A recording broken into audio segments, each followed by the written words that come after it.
பாடம் SQL மூலம் தரவுகளை கையாளுதல். இதுல என்ன பார்க்க போறோம்னா பதிவுகளை புதுப்பித்தல், பதிவுகளை நீக்குதல், பயனரால் உள்ளிடப்படும் தரவு, பல அட்டவணைகளை பயன்படுத்தி வினவல், வினவலை CSV கோப்புடன் ஒருங்கிணைத்தல். இதுல SQLite க்கும் பைத்தானுக்குமான தொடர்பு என்னன்னு பார்க்க போறோம். Python front end, SQLite back end. இந்த பைத்தான்ல நிறைய நூலக செயற்கூறுகள் இருக்கு. இந்த நூலக செயற்கூறுகளை உபயோகப்படுத்தி SQLite கனெக்ட் பண்ண போறோம். SQLite ஒரு தரவு, அதுக்குள்ளார நிறைய தரவுத்தளம் இருக்கு. அதுல நாம எந்த தரவுத்தளத்தை எடுத்துக்க போறோம்னா academy.dbன்ற தரவுத்தளத்தை எடுத்துக்கிட்டு அதுக்குள்ளார அதை கொண்டு பைத்தானுக்குள்ளார வச்சு நம்ம வினவல்கள் மூலமா SQL வினவல்கள் மூலமாக என்ன பண்ண போறோம் அப்படின்னு சொன்னா நிறைய தகவல்கள் அதுல இருந்து எடுக்க போறோம். இதுக்கு 3 விஷயம் ரொம்ப முக்கியம். இந்த 3ஐயும் நம்ம எல்லா நிரல்களையும் யூஸ் பண்ணுவோம். ஃபர்ஸ்ட் இம்போர்ட் SQLite நூலக செயற்கூறை கொண்டு வரோம். தென் கனெக்ட் டேட்டாபேஸ். இதுல நிறைய டேட்டாபேஸ் இருக்கு. படத்துல பாத்தீங்கன்னா தெரியும். academy.db அப்படின்ற டேட்டாபேஸை நம்ம கனெக்ட் பண்ண போறோம். தென் கர்சர்ன்ற ஆப்ஜெக்ட் பொருள் உருவாக்க போறோம். இந்த பொருள் மூலமாக தான் நாம என்ன பண்ண போறோம் அப்படின்னு சொன்னா இந்த தரவுத்தளத்தில் உள்ள தரவுகளை எடுக்க போறோம் வினவல்கள் மூலமாக. இது academy.dbல இருக்கிற ஸ்டூடெண்ட் அப்படின்ற அட்டவணை. இந்த அட்டவணையில இருக்கிற roll number, S name, grade, gender, average, birth date அப்படின்ற நெடுவரிசை இருக்கு. மொத்தம் 7 பதிவுகள் இதுல இருக்கு. SQL மூலம் தரவுகளை கையாளுதல். இதுக்கு முன்னாடி SQLite இருந்து தரவுகளை எடுப்போம். எடுத்துட்டு அதுல இருந்து தகவல்களை நாம தருவிச்சுக்குவோம். இப்போ என்ன பண்ண போறோம் அப்படின்னு சொன்னா SQLite இருந்து தரவுகளை எடுத்து நம்ம அந்த தரவுகளில் மாற்றம் செய்து அதை கொண்டு போய் திருப்பியும் SQLite பர்மனண்டா சேமிக்க போறோம். அதுக்கான அந்த மாதிரியான வினவல்களை பார்க்க போறோம். ஃபர்ஸ்ட் ஒன்னு அப்டேட்டுக்கான தொடரியல். இதுல கேபிட்டல் லெட்டர்ல இருக்கிறது எல்லாம் என்ன அப்படின்னு சொன்னா சின்டாக்ஸ், அது அப்படியே தான் எழுதணும். ஸ்மால் லெட்டர்ல இருக்கிறதெல்லாம் நம்ம இடத்துக்கு தகுந்த மாதிரி அதை மாத்திக்க போறோம். இதுல பாத்தீங்கன்னா காலம் name equal to value, then square bracket உள்ள காலம் நேம் இருக்கு. ஸ்கொயர் பிராக்கெட் உள்ளார இருக்கிறது ஆப்ஷனல், விருப்ப தேர்வு. அதை கொடுத்தாலும் கொடுக்கலாம், கொடுக்காட்டியும் விட்டுறலாம். இப்போ என்ன பண்ண போறோம்னா இதுக்கான நிரலை பார்க்கலாம். ஃபர்ஸ்ட் 3 லைன் காமன் எல்லா நிரல்களிலும். இம்போர்ட் SQLite இம்போர்ட் பண்றோம். தென் கனெக்ட் academy.dbன்ற டேட்டாபேஸை கனெக்ட் பண்ணி CONன்ற ஆப்ஜெக்ட்ல வைக்கிறோம். ஸோ CONங்கிறது பயனர் வரையறுக்கும் தரவு எப்படி வேணாலும் இருக்கலாம். தென் CONN.cursor செயற்கூறை யூஸ் பண்ணி கர்சர் அப்படின்ற பொருளை உருவாக்குறோம். அதை கொண்டு போய் கர்சர்ன்ற ஆப்ஜெக்ட்ல சேர்க்கிறோம். இந்த லெஃப்ட் சைட்ல இருக்கிற கர்சர்ன்ற அந்த ஆப்ஜெக்டும் பயனர் உருவாக்கக்கூடிய ஆப்ஜெக்ட் பேர் தான். அது எப்படி வேணாலும் இருக்கலாம், CURன்னு இருக்கலாம், சீன் இருக்கலாம், எப்படி வேணாலும் இருக்கலாம். இந்த கர்சர் ஆப்ஜெக்டை யூஸ் பண்ணி தான் நம்ம வினவல்களை உருவாக்க போறோம். cursor.execute update. எதை அப்டேட் பண்ண போறோம்னா ஸ்டூடெண்ட் அப்படின்ற டேபிள் அப்டேட் பண்ண போறோம். அதுல என்ன செட் பண்ண போறோம்னா ஸ்டூடெண்டோட நேம் பிரியங்கா, பேக் கண்டிஷன் என்னன்னா roll number equal to 6. Roll number 6ல இருக்கிற எஸ் நேம்ல என்ன இருந்தாலும் அதை பிரியங்கான்னு மாத்திடுன்னு சொல்லிடுறோம். இந்த நெக்ஸ்ட் லைன் பார்த்தோம்னா CONN.commit அப்படின்னு சொன்னா இந்த டேபிள, இந்த அட்டவணையை சேமிக்க போறோம். எங்க கொண்டு போய் சேமிக்க போறோம் அப்படின்னா தரவுத்தளத்துல நிரந்தரமாக சேமிக்க போறோம். தென் அடுத்த பிரிண்ட் ஸ்டேட்மெண்ட்ல பாத்தீங்கன்னா total number of rows updated CONN.total changes. Total சேஞ்சஸ்ங்கிற கமெண்ட் என்ன பண்ணும்னா நம்ம தரவுத்தளத்தில் இருக்கிற அட்டவணையில ஏதாவது மாற்றம் செஞ்சிருந்தா என்னென்ன எவ்வளவு மாற்றம், எத்தனை முறை அந்த மாற்றம் செஞ்சிருக்கோம் அப்படின்ற கவுண்ட் 1 2 3ன்ற கவுண்டை கொடுக்கும். இங்க ஒரு தடவை அப்டேட் யூஸ் பண்ணியிருக்கோம், அதனால 1 கொடுக்கும் total changes. Then cursor.execute select star from student. தரவுத்தளத்துல இருந்து எடுக்கிறோம் ஸ்டூடெண்ட்டை. தென் இதுல ஃபார் ரோ இன் கர்சர், ரோங்கிறது யூசர் டிஃபைன்டு ஐட்ரேட்டர், எப்படி வேணாலும் இருக்கலாம். இந்த இடத்துல கர்சர்க்குள்ளார கொண்டு போய் ஒவ்வொரு ஐட்ரேட்டரா ஒவ்வொரு லைனா பிரிண்ட் பண்றோம். தென் இந்த இதை க்ளோஸ் பண்றோம் இந்த கனெக்ஷனை. இதுக்கான அவுட்புட்டை ஸோ இதுல என்ன பண்ணியிருக்கோம், ரோல் நம்பர் 2ல இருக்கிற எஸ் நேமை பிரியங்கான்னு மாத்தியாச்சு. அடுத்தது பதிவுகளை நீக்குதல். இதுக்கான தொடரியல் delete from table name where condition. இதுல roll back அப்படின்ற ஆபரேஷனை யூஸ் பண்ணி சப்போஸ் delete பண்ணிட்டோம் தப்பா பண்ணிட்டோம், எனக்கு திருப்பியும் வேணும் அப்படின்னு சொன்னா நம்ம roll back அப்படின்ற ஆபரேஷனை யூஸ் பண்ணி திருப்பியும் நாம பண்ணின delete எடுத்துக்கலாம். இதுல ஒரு எக்ஸாம்பிள் என்ன பார்க்க போறோம்னா ஸ்டூடெண்ட் அப்படின்ற அட்டவணையில ரோல் நம்பர் 2ல இருக்கிற பொருளடக்கத்தை நீக்க போறோம். ஃபர்ஸ்ட் 3 லைன் அதேதான், அதனால நான் அப்படியே அதை விட்டுறேன். 4வது லைன்ல இருந்து சொல்றேன். cursor.executeல என்ன பண்றோம்னா delete from டேபிளோட பேரு. கண்டிஷன் என்னன்னா ரோல் நம்பர் 2. ரோல் நம்பர் 2ல இருக்கிற எல்லா பதிவுகளையும் நீக்கிட்டு இது CONN.commit அப்படின்னா நாம செய்த இந்த மேனிப்புலேஷனை என்ன பண்றோம்னா கொண்டு போய் தரவுத்தளத்துல பெர்மனண்டா ஸ்டோர் பண்றோம். ஸ்டோர் பண்ணிட்டு தென் டோட்டல் சேஞ்சஸ் எவ்வளோ சேஞ்சஸ் பண்ணியிருக்கோம் இந்த இடத்துல அப்படின்னு காமிக்க போறோம். தென் போய் தரவுத்தளத்தில் இருக்கிற அந்த ஸ்டூடெண்ட் டேபிளை கொண்டு வந்து செலக்ட் பண்றோம். செலக்ட் பண்ணி அதில் இருக்கிறத பிரிண்ட் பண்றோம். அவுட்புட்ல பார்த்தா தெரியும் ரோல் நம்பர் 2 டெலீட் ஆயிருக்கும். அதே மாதிரி ரோல் நம்பர் 6ல பிரியங்கா அப்படிங்கிறது இருக்கும். பெர்மனண்டா போய் அதில் ஸ்டோர் ஆயிருக்கு பிரியங்கான்றதும். அடுத்தது பயனரால் உள்ளிடப்படும் தரவு.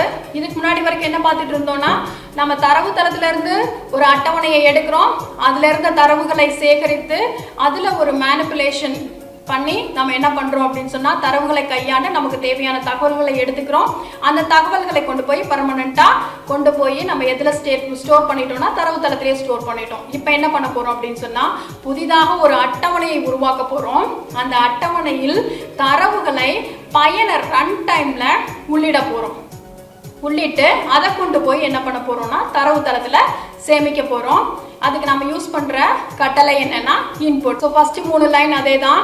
தேர்ட் லைன்ல டிராப் டேபிள் பர்சன் அப்படின்னா பர்சன் அப்படின்ற அந்த அட்டவணை academy.dbன்ற அந்த தரவுத்தளத்துல முதல்லயே இருந்துச்சுன்னா அதை டிராப் பண்ணிரு அப்படின்னு சொன்னா அதோட என்டையர் ஸ்ட்ரக்சரையுமே டெலீட் பண்ணிடும். ஃபுல்லாவே எல்லா டேபிள் ஃபுல்லாவே டெலீட் பண்ணிடும், ஸ்ட்ரக்சரையும் சேர்த்து. ஆனா டெலீட்னா ஸ்ட்ரக்சரை டெலீட் பண்ணாது, அந்த பதிவை மட்டும் டெலீட் பண்ணும். டிராப் ஒன்ஸ் பண்ணிட்டோம் அப்படின்னு சொன்னா ரோல் பேக் பண்ணவே முடியாது. அப்போ டிராப் பண்ணிட்டு என்ன பண்றோம்னா டேபிளை கிரியேட் பண்றோம். இந்த டேபிள்ல 3 வேல்யூஸ் இருக்கு. 3 நெடுவரிசைகளை உருவாக்குறோம். ஒன்று நேம், ஏஜ், ஐடி. இப்போ இதுக்கான தரவுகளை வந்து நாம ரன் டைம்ல உள்ளிட போறோம். பயனர்கிட்ட இருந்து கேட்டு அதுக்காக நம்ம லிஸ்ட் கிரியேட் பண்ண போறோம். நமக்கு தெரியும் பைத்தான்ல அரே கிடையாது. ஸோ லிஸ்ட்ல இன்புட்டை வாங்குறோம். Input function for I in range 5 இதை கொண்டு போய் 3 லிஸ்ட்ல ஸ்டோர் பண்றோம். இந்த இன்புட்ல பார்த்தோம் அப்படின்னு சொன்னா தரவோட டேட்டா டைப் தரவு வகை இருக்காது. ஸோ டிஃபால்ட்டா தானமைவாகவே என்ன பண்ணும் அப்படின்னு சொன்னா நம்மளோட பைத்தான் டிஃபால்ட்டா எதை எடுத்துக்கும் அப்படின்னு சொன்னா ஸ்ட்ரிங்கை தான் வந்து எந்த தரவு வகையும் குறிப்பிடப்படவில்லை அப்படின்னா சரங்களை வந்து டிஃபால்ட்டு தரவு வகையாக எடுத்துக்கும். ஸோ இன்புட் ஃபங்க்ஷன் மட்டும் கொடுத்துருக்கேன். ஸோ டிஃபால்ட்டாக இந்த வேல்யூ கொண்டு போய் சரங்களின் தரவு வகையாக கொண்டு போய் 3 லிஸ்ட்டில் ஸ்டோர் ஆகிடும். ஃபார் I in range 5 அப்படின்னா 0 to 4 வரைக்கும் கொண்டு போய் ஸ்டோர் ஆகிடும். அடுத்தது என்டர் தேர் ஏஜஸ். ஏஜ் இதில் பார்த்தீங்கன்னா இன்ட் ஆஃப் இன்புட் இருக்கு. ஸோ இன்புட் வந்து என்ன பண்ணும் அப்படின்னு சொன்னா சரங்களை தான் இன்புட்டா எடுத்துக்கும். அந்த சரங்களை நான் என்னவா மாத்துறேன் அப்படின்னு சொன்னா இன்ட் தரவு வகையா மாத்துறேன். ஃபார் I in range 5 0ல இருந்து 4 வரைக்கும் எடுத்து அதை கொண்டு போய் ஏஜ்ல ஸ்டோர் பண்ணிக்கும். அதே மாதிரியான PIDலையும் இன்ட் இன்புட் இன்டீஜர் டேட்டா டைப்பை கொண்டு வந்து PIDல வேல்யூவை ஸ்டோர் பண்ணிக்கும். இப்போ 3 இன்புட் லிஸ்ட்ல வாங்கிட்டோம் ரன் டைம்ல. இப்போ பாத்தீங்கன்னா n = len q இது கூட தேவையில்லை. ஏன்னா 5ன்ற கூவோட மதிப்பு வந்து 5 முடிவு பண்ணிட்டோம். அதனால அது தேவையில்லை. இருந்தாலும் அதுல இருக்கு n = len q யூஸ்வலா 5 ஸ்டோர் ஆகும். இதுல ஃபார் I in range 5 நான் என்ன பண்ண போறோம் அப்படின்னு சொன்னா 5 மதிப்புகளை வந்து ஃபார் லூப்ல இருக்கு. அதை கொண்டு வந்து என்ன பண்ண போறேன் அப்படின்னு சொன்னா என்னோட அட்டவணையில அதை வந்து இன்சர்ட் பண்ண போறேன். Insert into person values. இந்த வேல்யூஸ்ல பார்த்தோம்னா क्वेश्चन மார்க் போட்டிருக்காங்க. இதுக்கு பேர் என்ன அப்படின்னா கேள்விக்குறி இடநிரப்பிகள். இதுல இன்னொரு இடநிரப்பிகள் கூட யூஸ் பண்ணலாம், உபயோகப்படுத்தலாம். அதுக்கு பேர் பெயரிடப்பட்ட இடநிரப்பிகள். இந்த क्वेश्चन மார்க்குக்கு பதிலாக என்ன பண்ணலாம்னா :W, :A, :P அப்படின்ற பெயரிடப்பட்ட இடநிரப்பிகளை கூட இந்த இடத்துல உபயோகப்படுத்தலாம். அப்ப என்ன ஆகும்னா கமா போட்டு இந்த இடத்துல பாராமீட்டர்ஸ் வேல்யூஸ் மதிப்புகளை இந்த இடத்துல பாஸ் பண்றோம். who of I, age of I, P_id of I. who of I, who of 0ல இருக்கிறது கொண்டு வந்து ஃபர்ஸ்ட் क्वेश्चन மார்க்ல ஸ்டோர் ஆகும். age of I second, id of I மூணாவது क्वेश्चन மார்க்ல வந்து அதோட பதிவுகள் வந்து ஸ்டோர் ஆகும். இப்போ ஸ்டோர் ஆயிடுச்சு. பர்சனுக்குள்ளார கொண்டு போய் வேல்யூவை நாம ஸ்டோர் பண்ணிட்டோம். இப்போ இதுல ஸ்டோர் ஆயிடுச்சான்னு செக் பண்ண போறோம். cursor.execute select star from person. இதுல ஒரு print displaying all records from person table. இந்த print statement எதுக்காக அப்படின்னு சொன்னா last print statement நாம loop உபயோகிக்காம மடக்குகளை உபயோகிக்காம நம்மளோட தரவு ஒவ்வொரு லைன்ல பிரிண்ட் ஆகிறதுக்காக 1 by 1 பிரிண்ட் ஆகிறதுக்காக இந்த பிரிண்ட் ஸ்டேட்மெண்ட் ஸ்டார் கர் டாட் ஃபெட்ச் ஆல் அப்படின்னா கர்ங்கிறது கர்சர் ஆப்ஜெக்ட் அதுல இருக்கிற எல்லாத்தையும் ஃபெட்ச் பண்ணி கமா செப்பரேட்டர் நியூ லைன் ஒவ்வொன்றையும் நியூ லைன்ல பிரிண்ட் பண்ணுன்னு அர்த்தம். இதுக்கான வெளியீடு இதோட வெளியீடு இதுல இருக்க 5 ஸ்டூடெண்ட்ஸோட நேமை என்டர் பண்றோம். தென் அவங்களோட ஏஜ் என்டர் பண்ணிக்கிறோம். என்ன அது ஏஜ்ன்ற லிஸ்ட்ல ஸ்டோர் பண்றோம். தென் ஐடின்ற லிஸ்ட்ல அதோட ஐடிஸ் ஸ்டோர் பண்றோம். பார்த்தோம்னா அதோட ரெக்கார்ட்ஸ் பர்சன்ற அட்டவணையில் இருக்கிற அந்த பதிவுகள் இதுல பிரிண்ட் ஆயிருக்கு. அடுத்தது பல அட்டவணைகளை பயன்படுத்தி வினவல். ஒன்றுக்கும் மேற்பட்ட அட்டவணைகளை சேகரித்து வினவலை மேற்கொள்ள இயலும். இதுக்கு என்ன ரூல் அப்படின்னு சொன்னா இப்போ இதுக்கு முன்னாடி வரைக்கும் ஒரே ஒரு அட்டவணையை பயன்படுத்தி அதுக்குள்ளார இருக்கிற தரவுகளை எடுத்து நம்ம தகவல்களை சேகரிச்சுட்டு இருந்தோம். இப்போ என்ன பண்ண போறோம்னா இந்த academy.dbன்ற அந்த டேட்டா பேஸ்குள்ளார 2 அட்டவணைகளை எடுத்து 2 அட்டவணைகளிலிருந்தும் தகவல்களை எடுக்க போறோம். நமக்கு முதல்லயே ஸ்டூடெண்ட் டேபிள் அப்படின்ற ஒரு அட்டவணை அதுல இருக்கு. இப்போ நாம புதுசா அப்பாயின்மெண்ட் டேபிள் அப்படின்ற அட்டவணை கிரியேட் பண்ண போறோம். இப்போ 2 அட்டவணைகளையும் பயன்படுத்தி வினவலை மேற்கொள்ளப்படும் போது நமக்கு ஒரு ரூல் தேவைப்படுது. என்ன ரூல் அப்படின்னு சொன்னா 2 அட்டவணைகளிலும் காமனா ஒரு ஃபீல்டு ஒரு நெடுவரிசை இருக்கணும். நம்ம ஸ்டூடெண்ட்ன்ற டேபிள்ல ரோல் நம்பர் அப்படின்ற நெடுவரிசை இருக்கு. அப்பாயின்மெண்ட் டேபிள்ல நம்ம ரோல் நம்பர் ஒன்று கிரியேட் பண்ண போறோம். இந்த மாதிரி காமனா ஒரு நெடுவரிசை இல்லைன்னா 2 அட்டவணைகளையும் நாம தொடர்பு படுத்த இயலாது. இதுல கர்சர் டாட் டிஸ்கிரிப்ஷன் அப்படின்னு ஒரு கமெண்ட் கொடுத்துருப்போம். இது என்ன பண்ணும்னா நெடுவரிசையோட தலைப்புகளின் விவரங்களை கூட்டியிருக்கும். அதுல அதோட இண்டெக்ஸ் ஆஃப் 0ல நெடுவரிசையோட தலைப்பு இருக்கும். ஸோ அதை பிரிண்ட் பண்றதுக்காக கர்சர் டாட் டிஸ்கிரிப்ஷன் பிரிண்டிங் ஆப்ஷனுக்காக பிரிண்டிங் ஹெட்டிங் பிரிண்டிங்ல வரணும் அப்படின்றதுக்காக கர்சர் டாட் டிஸ்கிரிப்ஷன்ற இந்த கமெண்டை யூஸ் பண்ணுவோம். ஸோ academy.dbல அப்பாயின்மெண்ட்ன்ற அட்டவணையை நாம புதுசா உருவாக்க போறோம். இதுல 3 நெடுவரிசை இருக்கு. Roll number, duty, age. அதுக்கப்புறம் இதுக்குள்ளார கேர் அண்ட் வேர் கேர்னு 2 தரவு வகை இருக்கு. கேர் வேர் கேர் இரண்டுமே ஒரே வேலை தான் செய்யும். இது இரண்டுக்குமான முக்கியமான வித்தியாசம் என்ன அப்படின்னு சொன்னா நம்மளோட ஒரு படத்துல பாத்தீங்கன்னா தெரியும். நேம் கேர் 10 கொடுத்துருக்கேன். கீழேயும் name varchar 10. So name char 10 அப்படின்னா நம்மளோட தரவு பார்த்தீங்கன்னா 6 ஃபீல்டு மட்டும்தான் இருக்கு. 6 தொகுப்பு மட்டும்தான். மொத்தமா 10 இருக்கு கேரக்டர்ல டேட்டா டைப்பு. ஸோ அந்த மெமரியை எவ்வளவு யூஸ் பண்ணுதுன்னு பாருங்க. SCHOOL ஸ்கூல்ன்றதை கொண்டு போய் அதில் ஸ்டோர் பண்ணுறோம் அந்த பைட்டில். அதில் பார்த்தோம்னா மீதி இருக்கிறது எல்லாம் பார்த்தீங்கன்னா வேஸ்ட் ஆயிரும் மெமரி கேர்னு கொடுக்கும்போது. அதே வேர் கேர்னு கொடுக்கும்போது 10 தான் எடுத்துக்கும், 10 பைட் எடுத்துக்கும். அதில் நம்மளுக்கு இப்போ ஸ்கூல்னு கொடுத்தோம்னா 6 எவ்வளவு உபயோகிக்க முடியுமோ அவ்வளவு மட்டும் 10க்குள்ளார உபயோகிச்சுட்டு மீதி மெமரியை வேஸ்ட் பண்ணாது. ப்ரோக்ராமு ஃபர்ஸ்ட் 3 லைன் அதே தான். So cursor dot execute drop table appointment அப்படின்னா என்ன அர்த்தம்?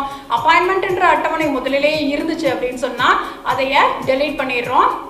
இப்போ புதுசா ஒரு டேபிள் கிரியேட் பண்ண போறோம். So SQL command equal to ஏதோ ஒரு பேர் கொடுத்துக்கலாம். SQL கமாண்ட் தான் இதுக்கு கொடுக்கணும்னு அவசியம் இல்லை. XY SQL எதை வேணும்னாலும் இதுக்கு கொடுத்துக்கலாம். கிரியேட் டேபிள் அப்பாயின்மெண்ட்ன்ற அட்டவணையை இதுல உருவாக்க போறோம். ரோல் நம்பர் இன்ட்னா இன்டீஜர் வேல்யூ தான் இந்த ரோல் நம்பருக்குள்ளார இருக்கணும்னு அர்த்தம். Primary key. ஸோ புதுசாக பிரைமரி கீ அப்படின்னு ஒன்று இந்த இடத்துல கொண்டு வரும். பிரைமரி கீ அப்படின்னா என்ன? தனித்துவமாக அந்த அட்டவணையில் உள்ள மதிப்புகளை தனித்துவமாக மதிப்பிட பயன்படுகிறது. It is used to uniquely identify the rose. அப்படின்னா என்ன அர்த்தம் அப்படின்னா நம்மளோட ஆதார் நம்பர், ரெஜிஸ்டர் நம்பர் இதையெல்லாம் பார்த்தோம்னா எல்லாத்துக்கும் இப்போ 10th ரெஜிஸ்டர் நம்பர் பார்த்தோம்னா எல்லாத்துக்கும் ஒன்னே ஒன்று தான் இருக்கும். அது கண்டிப்பாக என்ன ஆகாதுன்னா ரிப்பீட் ஆகாது. இந்த மாதிரி ரிப்பீட் ஆகாத வேல்யூ மட்டும்தான் அந்த ரோல் நம்பரில் தேக்கி வைக்கணும்னு அர்த்தம். அடுத்தது டியூட்டி. இங்கே வேர் கேர் கொடுத்துருக்கோம். முதலே சொன்னேன் வேர் கேர்னா என்ன பண்ணோம்? எவ்வளவு வேல்யூ மதிப்பு கொடுக்குறோமோ அதுக்கு தகுந்த மாதிரியான மெமரியை 10க்குள்ளார எடுத்துக்கிட்டு மீதி மெமரியை வேஸ்ட் பண்ணாமல் விட்டுரும். ஸோ நெக்ஸ்ட்டு ஏஜ், அதோட டேட்டா டைப்பு இன்ட்டு. இப்போ என்ன பண்ணியிருக்கோம்? 3 கிரியேட் பண்ணியிருக்கோம். நெடுவரிசை, ஒன்று ரோல் நம்பர், இன்னொன்று டியூட்டி, இன்னொன்று ஏஜ். இப்போ பார்த்தீங்கன்னா cursor.execute SQL கமாண்ட். SQL கமாண்ட்குள்ள என்ன இருக்கு? இந்த கிரியேட் டேபிள் இருக்கு, அது எக்ஸிக்யூட் ஆயிடும். இப்போ டேபிள் கிரியேட் ஆயிடுச்சு. இதுக்குள்ளார நாம தரவுகளை உள்ளிட போறோம். So SQL command equal to insert into டேபிளோட பேர் அப்பாயின்மெண்ட் வேல்யூஸ். டபுள் கோட்டுக்குள்ளார 3 வேல்யூவும் கொடுக்குறேன். First value roll number, second value duty, மூணாவது வேல்யூ ஏஜ்ல போய் ஸ்டோர் ஆயிடும். இந்த கமாண்டை எக்ஸிக்யூட் பண்றோம். எக்ஸிக்யூட் பண்ணா இது போய் அந்த அப்பாயின்மெண்ட் டேபிள்ல இன்சர்ட் ஆயிடும். திருப்பியும் இன்னொரு வேல்யூ இன்சர்ட் பண்றோம் இதே மாதிரியான கமாண்டை யூஸ் பண்ணி. ஸோ செகண்ட் வேல்யூ போய் அதில் இன்சர்ட் ஆகிடும். இதுக்கப்புறம் இந்த கனெக்ஷனை நாம் சேமிக்கிறோம் தரவுத்தளத்தில் பர்மனெண்ட்டாக. இப்போ cursor.execute இப்போ தான் நம்ம என்ன பண்ண போகிறோம்? 2 அட்டவணைகளுக்கும் தொடர்பை ஏற்படுத்தி அதிலிருந்து தகவல்களை எடுக்க போகிறோம்.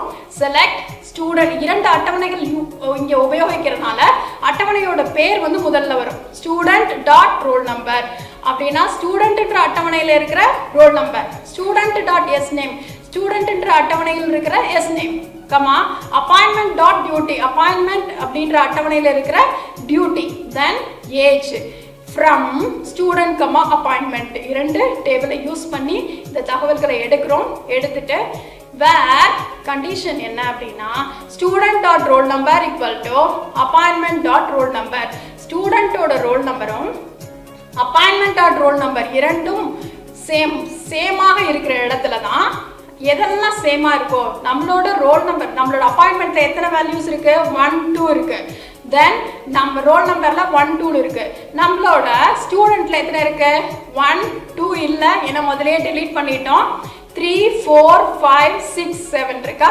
அப்ப என்ன ஆகும்னா ஒரே ஒரு வேல்யூ தான் ரெண்டுக்கும் மேட்ச் ஆகும். ஸ்டூடெண்ட் டாட் ரோல் நம்பர்ல 1 இருக்கும், அதே 1ன்ற வேல்யூ அப்பாயின்மெண்ட் டாட் ரோல் நம்பர்ல இருந்துச்சுன்னா அந்த தகவலை மட்டும் செலக்ட் பண்ணுன்னு அர்த்தம். இப்போ செலக்ட் பண்ணி எதில் வச்சிருச்சுன்னா கர்சர்ல வச்சிருச்சு. இப்போ பிரிண்ட் ஸ்டேட்மெண்ட்டுக்கு வர போகிறோம். So CO equal to I of 0 for I in cursor.description. So cursor.descriptionன்ற கமாண்ட் என்ன பண்ணும் அப்படின்னா தலைப்புகளோட விவரங்களை சேகரித்து வச்சிருக்கோம். அதில் இண்டெக்ஸ் 0ல என்ன இருக்குன்னா தலைப்புகளோட பெயர் இருக்கும், அதை கொண்டு வந்து பிரிண்ட் பண்ணுறோம். தென் அதை result equal to cursor.fetch all. கர்சர்ல என்ன இருக்கு? ஸோ செலக்ட் பண்ணி வச்சிருக்க ஸ்டூடெண்டோட roll number, sname, duty, age அதெல்லாம் இருக்கும். அதை கொண்டு வந்து ரிசல்ட்ல ஸ்டோர் பண்றோம். தென் இந்த ரிசல்ட்டை பிரிண்ட் பண்றோம். ஸோ இதோட வெளியீடு பார்த்தீங்கன்னா ஸோ இந்த cursor.description கொடுத்தனால தான் ரோல் நம்பர், sname, டியூட்டி, ஏஜ்ன்றது வந்திருக்கு, இல்லைன்னா அது வராது. ஸோ ரெண்டுக்குமே ஒரே ஒரு பதிவு மட்டும்தான் ஒரே மாதிரி இருக்கு, அது ரோல் நம்பர் 1. ரோல் நம்பர் 2 வந்து எதில் இருக்கு? அப்பாயின்மெண்ட்ல இருக்கு. ஸ்டூடெண்ட்ல இருந்துச்சு, ஆனால் நம்ம டெலீட் பண்ணிட்டோம். அடுத்தது வினவலை CSV கோப்புடன் ஒருங்கிணைத்தல். ஸோ CSVங்கிறது கமா செப்பரேட்டர் வேல்யூஸ், கார்புள்ளிகளால் பிரிக்கப்பட்ட தொடர்ச்சியான மதிப்புகளை கொண்ட எளிய உரை வடிவ கோப்பு. இதை வந்து நோட் பேடு, MS எக்ஸல் இல்லைன்னா ஓப்பன் ஆஃபீஸ் போன்ற உரை பதிப்பான்களை கொண்டு திறக்கலாம். எதுக்காக இந்த CSV யூஸ் பண்ணுறோம் அப்படின்னு சொன்னால் இதில் கோப்புகளை இறக்கம் செய்யும் போது ரொம்ப வேகமாக இது செயல்படும். இது வந்து நம்ம முதலே சொன்ன மாதிரி இப்போ MS எக்ஸல் மட்டும் இல்லாமல் நோட் பேடு அதில் கூட இந்த உரை பதிப்பான்களை கூட இந்த CSVயை திறக்கலாம். இப்போ இதுக்கு முன்னாடி என்ன பார்த்தோம்னா பைத்தானில் வந்து ஒரு நிரலை எழுதினோம், ஒரு அட்டவணையை உருவாக்கணும், அதை கொண்டு போய் நம்ம தரவுத்தளத்தில் சேகரித்தோம். அப்போ தரவுத்தளத்தில் மட்டும்தான் இந்த அட்டவணைகளை சேகரிக்க முடியுமா, வேறு எங்கேயுமே சேகரிக்க முடியாதா அப்படின்னு கேட்டால் அதுக்கான பதில் தான் இது. வினவலை CSV கோப்புடன் ஒருங்கிணைத்தல். நாம் தயாரித்த அட்டவணையை CSVயிலையும் போய் பார்க்கலாம், CSVயிலையும் கொண்டு போய் தேக்கி வச்சு அதிலையும் பார்க்கலாம். அதை எப்படி பண்ணுறதுன்னு பார்க்க போகிறோம். ஸோ வினவலின் விடையை CSV கோப்பில் சேமிக்கலாம். இங்கே என்ன பண்ண போகிறோம் அப்படின்னா ஸ்டூடெண்ட்ன்ற அட்டவணையில் உள்ள ஜெண்டர் புலத்தை பயன்படுத்தி இறங்கு வரிசையில் அதை எழுத போகிறோம். அதுக்கப்புறம் அதோட பதிவுகளை அகர வரிசைப்படி எழுத போகிறோம். இந்த வினவலோட வெளியீட்டை SQL.CSV அப்படின்ற அந்த CSV கோப்பில் போய் இதோட விடைய வெளியீட்டை பார்க்க போகிறோம். ஸோ ஃபஸ்ட்டு இம்போர்ட் SQLite 3 எப்பவும் போல் இம்போர்ட் IO. இது எதுக்காக அப்படின்னா இதோட யூசேஜ் வந்து கீழே பார்ப்போம். ரீப்ளேஸ் அப்படின்ற ஒரு செயற்கூறு இந்த இடத்துல உபயோகிக்க போகிறோம். அதுக்கான அந்த செயற்கூறு எங்கே இருக்குது அப்படின்னா IOன்ற மாடியூலில் இருக்குது, அதனால் அதை இம்போர்ட் பண்ணுறோம். இப்போ CSVயை உருவாக்க போகிறோம், அதனால் இம்போர்ட் CSV ஃபைலை இங்கே உருவாக்க போகிறோம். CSV ஃபைலை உருவாக்குவதற்கான லைன் என்னென்னா D = open நம்மளோட பாத்து நான் C கோலன்ல pyprgன்ற இந்த பாத்துக்குள்ளார sql.csvன்ற ஃபைலை ஓபன் பண்றேன் வித் ரைட் மோட். இங்க கிரியேட் தானே பண்ணணும், இங்க ஆனா ஓபன் கொடுத்துருக்கோம். ஏன்னு சொன்னா ரைட் கமா டபிள்யூன்னு இருக்குது பாத்தீங்களா, அது என்னன்னா ரைட் மோட். அப்படின்னா என்ன அர்த்தம் அப்படின்னா, நான் ஒரு CSV ஃபைலை உருவாக்குறேன். இந்த sql.csv முதலிலேயே இருந்துச்சுன்னு வச்சுக்கோங்களேன், அதுக்குள்ளார இருக்கிற பதிவுகளை அழிச்சிட்டு வெறும் sql.csvன்ற ஃபைல் வந்து ரெடியா இருக்கும் அதுல எழுதுறதுக்கு. ரைட் மோட் இப்போ நான் எழுத போறேன். சப்போஸ் sql.csvன்ற அந்த CSV ஃபைல் இல்லை அப்படின்னு சொன்னா புதிதாக அதுவே ஒரு ஃபைலை உருவாக்கிக்கும். இதை dன்ற ஆப்ஜெக்ட்ல ஸ்டோர் பண்றேன். அந்த dன்ற ஆப்ஜெக்டை ரைட்டர் ஆப்ஜெக்ட்க்கு பாஸ் பண்றேன். இப்போ cன்ற ரைட்டர் ஆப்ஜெக்ட் ரெடி ஆயிடுச்சு. இப்போ நான் வந்து CSVக்குள்ளார எழுதணும்னா இந்த cன்ற ரைட்டர் ஆப்ஜெக்ட்டுக்குள்ளார சொன்னாதான் அது கொண்டு போய் CSVக்குள்ளார எழுதும். இப்போ திருப்பியும் கனெக்ஷன் 3 லைன் அப்படியே எழுதிக்கிறோம். அந்த 2 லைனை ஸோ முதல்ல இம்போர்ட் எழுதிட்டோம், அதனால மீதி 2 லைன் எழுதிக்கிறோம். எக்ஸிக்யூட் பண்றோம். Select star from student order by gender DESC SNAME அப்படின்னா என்ன அர்த்தம், ஆர்டர் பை பண்றோம். ஆர்டர் பைனா வரிசையாகும், ஏறு வரிசையிலும் இறங்கு வரிசையிலும் எழுதுது. இந்த இடத்துல என்ன பண்றோம், இறங்கு வரிசையில எழுதுறோம் ஜெண்டரை, அதனாலதான் DESC கொடுத்துருக்கேன். அதுக்கப்புறம் அதை அகர வரிசைப்படி எழுதுறோம் யூசிங் SNAME. இப்போ ரைட்டிங் த காலம் ஹெட்டிங் எங்க கொண்டு போய் எழுத போறேன் பாருங்க. இங்க CO = I of 0 for I in cursor description. cursor description குள்ளார தான் தலைப்போட பேர் இருக்கும். அதை கொண்டு வந்து c.writeRow. cங்கிறது என்னது, ரைட்டர் ஆப்ஜெக்ட். CSV ஃபைல்ல எழுதுவதற்கான ரைட்டர் ஆப்ஜெக்ட். அதை கொண்டு வந்து c.writeRow of CO. இப்போ ஃபர்ஸ்ட்ல ஹெட்டிங்கை எழுதிக்கிறோம். ஸோ இந்த CSV ஃபைலில் ஃபர்ஸ்ட் ஹெட்டிங் இருக்கும். அதுக்கப்புறம் நம்மளோட கர்சர்ல என்ன இருக்கும்னா இந்த ஆர்டர் பண்ணி வச்சிருக்கிற டிசெண்டிங் ஆர்டர்ல பண்ணி வச்சிருக்கோம். தென் SNAMEல அதை அல்பபெட்டிக்கல் ஆர்டர்ல டிரைவ் பண்ணி வச்சிருக்கோம். அந்த டேட்டா கர்சர்ல இருக்கும். அதை ஃபெச் பண்ணி டேட்டான்ற ஆப்ஜெக்ட் உள்ள போடுறோம். தென் டேட்டான்ற ஆப்ஜெக்டை c.writeRow of item. cங்கிறது என்னது, ரைட்டர் ஆப்ஜெக்ட். எதோட ரைட்டர் ஆப்ஜெக்ட், CSV. ஸோ CSVல கொண்டு போய் இதை எழுத சொல்றேன். எழுதிட்டு க்ளோஸ் பண்ணிட்டேன். இப்போ எழுதி முடிச்சாச்சு. இப்போ அதை ரீட் பண்ணி பிரிண்ட் பண்ண போறோம். ஸோ ஓபன் பண்றேன். ஃபைலோட பாத் கொடுத்துட்டு ரைட் மோடு. ஸோ ரைட் மோட்ல ஓபன் பண்ண போறேன். இது ஆல்ரெடி ஃபைல் இருந்துச்சுன்னா தான் இது ஓப்பன் ஆகும், இல்லைன்னா எரர் காமிக்கும். இங்கே நியூ லைன் ஈக்குவல் டு நன்னு கொடுக்குறோம். இது எதுக்கு அப்படின்னு சொன்னா நம்ம ரைட் பண்ணும்போது என்ன ஆகும்னா ஆட்டோமேட்டிக்காக டிஃபால்ட்டாகவே நியூ லைன் நிறைய கிரியேட் ஆகும். இந்த நியூ லைன் ஈக்குவல் டு நன்னு கொடுக்காம நம்ம பிரிண்ட் கொடுத்தோன்னா என்ன ஆகும்னா நிறைய கேப் விட்டு பிரிண்ட் ஆகும். அதை அவாய்ட் பண்ணுறதுக்காக நியூ லைன் ஈக்குவல் டு நன்னுன்ற ஆப்ஷன் கொடுக்குறோம். FDன்ற ஃபைல் ஆப்ஜெக்ட் கிரியேட் பண்ணுறோம். ஸோ இந்த இடத்துல தான் ரீப்ளேஸ்ன்ற ஃபங்க்ஷன் யூஸ் பண்ணுறோம். அது IOன்ற மாடியூலில் இருக்குது. For line and FD line and writer கொடுக்க தேவையில்லை, X Y எது வேணாலும் கொடுத்துக்கலாம். Line equal to line dot replace new line comma within open and close double quote. அப்படின்னா என்ன அர்த்தம்னா இந்த இடத்துல நியூ லைன் இருக்கும். அந்த நியூ லைனை எப்படி ரீப்ளேஸ் பண்ணணும், நம்ம அதை வந்து டெலீட் பண்ணிட்டு அதை வந்து என்ன பண்ணிடணும், டெலீட் பண்ணிடணும் அப்படின்னு அர்த்தம். ரீப்ளேஸ் நியூ லைன் இருந்துச்சுன்னா அதை கட் பண்ணிடுன்னு அர்த்தம். ஸோ நியூ லைனை கட் பண்ணிட்டு பிரிண்ட் பண்ணிடும். ஸோ கர்சரையும் க்ளோஸ் பண்ணிட்டோம். இந்த கனெக்ஷனை க்ளோஸ் பண்ணியாச்சு. இதுக்கான வெளியீடு பார்த்தோன்னா இதில் பார்த்தீங்கன்னா டிசெண்டிங் ஆர்டரில் எழுதியிருக்கோமா, ஃபர்ஸ்ட் M இருக்கு, ஜெண்டரை பாருங்க M இருக்கு, தென் F இருக்கு. அப்புறமா அசெண்டிங் ஆர்டர் ஃபர்ஸ்ட் Mன்ற அந்த குழுவுக்குள்ளார ஒரு அசெண்டிங் பண்ணியிருக்கோம்.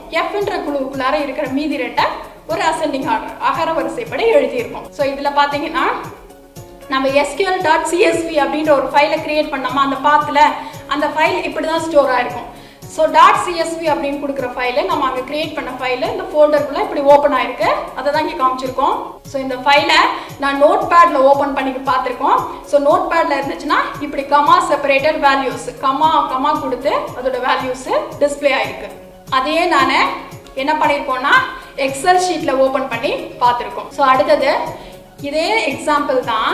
ஸோ SQL MS எக்ஸல் மூலம் திறந்து அதன் வெளியீட்டை பார்க்கறது.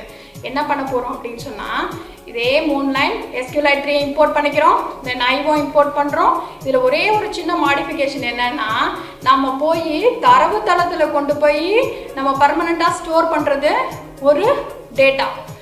அதுக்கப்புறம் CSV ஃபைலில் கொண்டு போய் ஸ்டோர் பண்ணுறது வேறு டேட்டா. இப்போ பார்த்தோம்னா தரவு தளத்தில் கொண்டு போய் ஸ்டோர் பண்ணுறதை பாருங்கள். Cursor equal to connection dot execute select star from student. இதில் பார்த்தீங்கன்னா CSV ஃபைலை கிரியேட் பண்ணுறேன். SQL excel.csv ரைட் மோட் அதே தான் ரைட் மோடில் கிரியேட் பண்ணிக்கிறேன். இப்போ என்ன பண்ணுறேன்னா select star from student order by அதே சேம் ப்ரோக்ராம் தான் திருப்பியும் என்ன பண்ணிக்கும் டிசெண்டிங் ஆர்டரில் எழுதிக்கும். அப்புறம் எஸ் டைமில் அகரவரிசைப்படி எழுதிக்கும். இப்போ பார்த்தோம்னா அதுக்குள்ளார காலமில் எழுதுறோம். இப்போ இதில் என்ன வித்தியாசம் அப்படின்னு சொன்னால் இதோட வெளியீடு பாருங்கள். இது எதில் இருக்குன்னா content of the table before sorting and writing in CSV. இது எதில் இருக்கும்னா SQLite 3ல இருக்கிற தரவுத்தளத்தில் இருக்கும். Content of the table before sorting MMFM இதெல்லாம் எங்கே இருக்குது தரவுத்தளத்தில் ஸ்டோர் ஆயிருக்கு. அதுக்கப்புறம் நான் என்ன பண்ணுறேன் இந்த கண்டென்ட்டோட உள்ள மாடிஃபை பண்ணி CSV ஃபைலை வேற மாதிரி ஸ்டோர் பண்ணுறேன். ஸோ அதுக்கானது SQL எக்ஸல்ன்ற ஃபைலில் இப்படி இருக்கும். இதில் பார்த்தீங்கன்னா திருப்பி என்ன ஆயிருக்கு கண்டென்ட்டு M தனியாக ஒரு குழு F தனியாக ஒரு குழு Mன்ற குழுவில் திருப்பி அகரவரிசைப்படி எழுதியிருக்கு Fன்ற குழுவில் அகரவரிசைப்படி எழுதியிருக்கு. அடுத்தது அட்டவணை பட்டியல். தரவுத்தளத்தில் உருவாக்கப்பட்ட அனைத்து அட்டவணையின் பெயர்களை பெயர் பட்டியலில் காணலாம். அதாவது இப்போ நம்ம academy.dbல எவ்வளவு அட்டவணை இருக்கு அப்படின்னு தெரிஞ்சுக்கிறதுக்கான ஒரு நிரல் எழுத போகிறோம். இதுக்கு என்ன யூஸ் பண்ண போகிறோம்னா SQLite_master இதை உபயோகப்படுத்தி அதுக்குள்ளார இந்த SQLite_master அப்படிங்கிறதுல என்ன இருக்குன்னா தரவுத்தள அட்டவணைகளின் முக்கிய தரவுகளை இது கொண்டிருக்கும். இதுக்கான நிரலை பார்க்கலாம். ஸோ நிரலில் ஃபர்ஸ்ட் 3 லைன் அதே தான். இதில் என்ன பண்ண போகிறோம்னா எக்ஸிக்யூட்ல செலக்ட் நேம் ஃப்ரம் SQLite_master இதுதான் தரவுத்தளத்தோட விவரங்களை கொண்டிருக்கக்கூடிய ஒரு command. Where type equal to table அப்படின்னா என்ன அர்த்தம்னா இதுக்குள்ளார எத்தனை டேபிள் இருக்கோ அதை எனக்கு டிஸ்பிளே பண்ணு அப்படின்னு அர்த்தம். ஸோ பிரிண்ட் பண்ணுறேன் cursor.fetch all. கீழே வெளியீட்டை பார்த்தா தெரியும் இந்த academy.dbக்குள்ளார 3 அட்டவணைகள் இருக்கு. ஒன்று ஸ்டூடெண்ட், அப்பாயின்மெண்ட், கர்ஸ். ஸோ இது வரைக்கும் என்ன பார்த்தோம்னா SQL மூலம் தரவுகளை கையாளுதலை பற்றி பார்த்தோம். இதில் அப்டேட்டு, டெலீட்டு, இன்புட் கொடுத்தோம். அதுக்கப்புறம் ஒரு அட்டவணை மட்டும்தான் பயன்படுத்தி நிரல்களை எடுக்கணுமா, தகவல்களை எடுக்கணுமா, இல்லை பல அட்டவணைகளை கூட பயன்படுத்தலாம். அப்புறம் தகவல்களை வெறும் CSV கோப்பில் வெறும் தரவுத்தளத்தில் மட்டும்தான் சேகரிக்கணுமா, இல்லை CSVக்குள்ளே கூட சேகரிக்கலாம். இப்போ CSVனா என்ன, அதோட பயன் என்ன, ஏன் வந்து எக்ஸலில் கொடுக்கல அப்படின்றதெல்லாம் பார்த்தோம். எப்படி ஒரு அட்டவணை ஒரு டேட்டாபேஸ்குள்ளார எத்தனை அட்டவணை இருக்கு அப்படின்றத தெரிஞ்சுக்கிறதுக்கு SQLite_master இருக்கு அப்படின்றதெல்லாம் பார்த்தோம். ஸோ இது வரைக்கும் நம்ம பார்த்தது உங்களுக்கு புரிஞ்சிருக்கும்னு நினைக்கிறேன்.